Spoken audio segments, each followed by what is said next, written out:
Dapat talaga maigalaw natin yung apektadong kamay na makatulong dun sa malakas. Medyo matagal kong nagawa yung makatulong yung apektadong kamay ko yung maitukod ko. 'Pag ginagalaw ko talaga yung apektadong kamay noon, sobrang sakit pa, makirot talaga at saka sobrang bigat. Kaya talagang bumabagsak yung kamay ko, talagang hindi nakakatulong.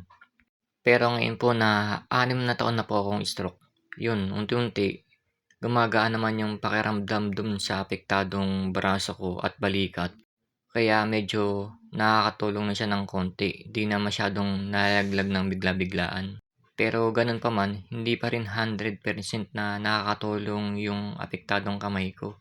Ang pinakaimportante po sa'tin talagang mga stroke, yung apektadong bahagi ng katawan natin dapat naigagalaw natin ng kahit na paunti-unti. Para lang hindi manigas yung mga muscle natin at yung mga joint hindi mag-stack up.